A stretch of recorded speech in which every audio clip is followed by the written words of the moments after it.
Hello and welcome to CSGV at Home. My name is Andrew Patrick and I'm the Director of Political Communications at the Coalition to Stop Gun Violence and the Educational Fund to Stop Gun Violence. Today, we are joined by Lauren Footman, our Director of Outreach and Equity at CSGV. Lauren, I want to thank you so much for taking the time. I know we're all very busy right now and it's hard to get on the schedule. Thanks, Andrew, for the opportunity. Really looking forward to diving into this conversation about what the verdict in the Derek Chauvin case means for police reform and our gun violence prevention movement more broadly. So, like you mentioned, the Derek Chauvin case yesterday around this time came down guilty on 3 charges: second-degree manslaughter, third-degree manslaughter, or second-degree murder, third-degree murder, and second-degree manslaughter. It was a quick, I believe, 11 hours deliberation by the jury. How are you feeling? We put out a statement yesterday. This is an important inflection point, I believe, in the social justice movement. But what did you take away from yesterday's events? What I took away from yesterday's events, number one, was a sigh of relief because, like many people around the world, honestly, I was sitting literally and figuratively on the edge of my seat wondering what the verdict would be, because we've been at this point many times where we've said, well, we think there's enough evidence, we have people outraged. Is it going to result in a guilty verdict, especially on all charges? And so I definitely felt a sigh of relief. And I will say it became quite emotional, especially as there was a brief clip with Reverend Al Sharpton and George Floyd's brother just saying how emotional this whole experience has been for the last year. And then just also recognizing that yesterday gave them some solace in understanding that the person who had killed their loved one is at least being held accountable. But just really what it's really stuck with me is that what it took to get the conviction. It was almost a 9-minute video that went viral almost this time last year. And we literally watched this man lose his life.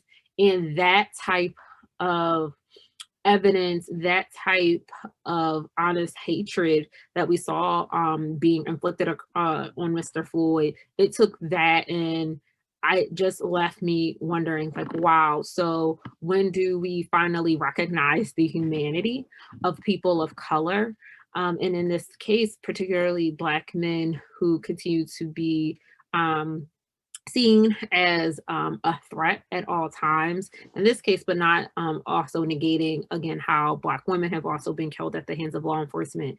And so it just really has me wondering, what is next? And so within the last week or so, we've already experienced where we have people having to go back to the streets to protest and continue to call for reform as we continue to have new information revealed about previous police involved killings of African Americans or Black individuals, and then and then even more recent cases that we continue to see. So it left me feeling some solace for their family because I always wonder, like, how do the families feel? Because again, the person is convicted, but their loved one is never coming back. And so having to hold both of those truths simultaneously, but then also thinking about the amount of evidence that needed to be mounted to get that guilty verdict was something that definitely has me questioning, again, was there actual progress, or does it have to be this extreme type of scenario, or is this an exception to what we will continue to experience with these types of cases? Yeah, like you said, it took a 9-minute video to really just overwhelm. Like I was watching the case and I was like, how could they not? Right? Who would see this? Like, I could not believe that there would be an acquittal, because I thought it would be hard for 12 people to find that there was an acquittal. I don't even think the defense was playing for an acquittal. I think they were trying to get a hung jury, but it took so much evidence. Why not the same as a 9-minute video where you watch this man lose his life compared to a 30-second video where a police officer shoots an unarmed Black teenager, which should have the same visceral reaction. We should have the same reaction because we've taken the organizational stance that police violence is gun violence. And yes, this is not a bad apple situation, but a systemic problem that is corrupting law enforcement in this agency.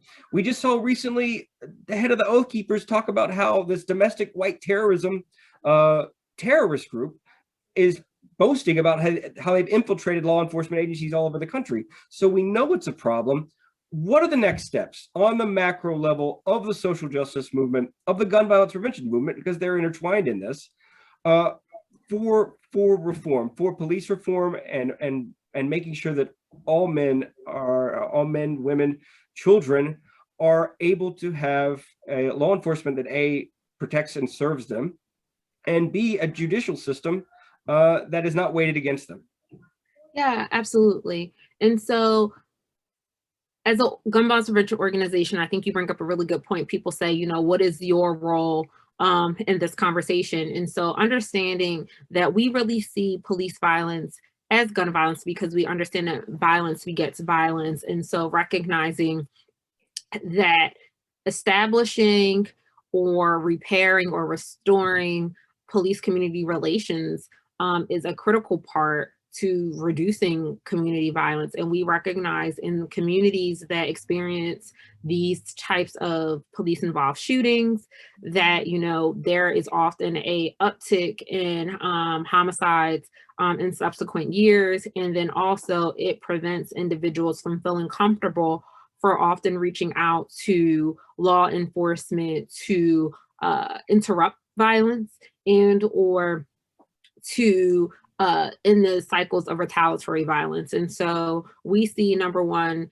in general, you know, when a firearm is involved, that is a gun violence issue. But even in cases like George Floyd, where there was not necessarily a firearm involved directly that killed Mr. Floyd, but we recognize that there was the threat of a firearm because the officers, of course, were armed. But then understanding all of the ripple effect of what the community in Minneapolis and across the country really experience as a follow-up. And so I think that there's levels and layers of how police violence is definitely a gun violence issue.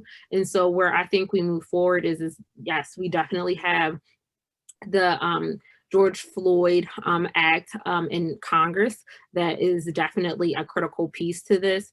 But another critical piece is really understanding, you know, how do we work with our state and local governments and also our local police departments to really start to create real reform that exists past the news clippings. And so often we'll see communities reflect as these shootings occur, and then we'll see localities and officials respond in that immediate moment. But what happens when the community, when the cameras are gone? And so, and there's no one writing press, giving press to these stories. And so we even saw where I live right outside of Philadelphia, after the social uprisings this summer, there was a lot of calls for reforms across the country, including in Philadelphia. And so some reforms were done. But then this fall, there was the killing of Walter Wallace in Philadelphia. And so that provided an opportunity to show that a lot of the commitments that were being made by the local department and local city officials were not actually carried through. And so even as I watched some of the commentary as we awaited the verdict, one of the things that became clear was that, you know, or underscored was that Minneapolis has had a long history of police involved shootings and then tense relationships or lack thereof relationships with communities of color. And there were cases previously that if reforms were actually administered and carried out, that maybe this would have been prevented with Mr. Floyd. And so I think there provides an opportunity for different levels of government to pass policies, but then also have the accountability perspective when officers actually do infringe upon civil rights and or abuse use excessive force. And so where I think advocacy organizations and violence prevention organizations and civil rights organizations, where I think we are now as we continue to advocate for the policy changes at the local, state, and federal level, but then also we continue to most importantly, center those communities that are being disproportionately impacted and really take the lead of our organizations that are on the ground, that lead a lot of these efforts that really,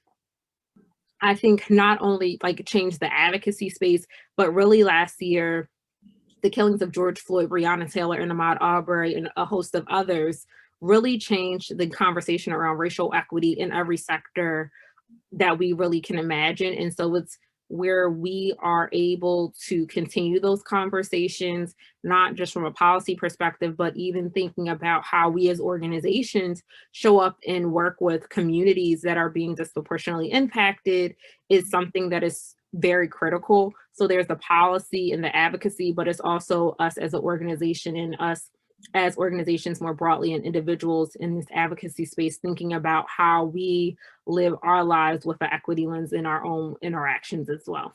Yeah, in Minneapolis, there was Philando Castile, and then we saw this week when the trial was going on, the Daunte Wright shooting, and just I believe the Department of Justice is launching an investigation into the Minneapolis Police Department, their methods. So hopefully we're getting to the place where this reform is starting to take.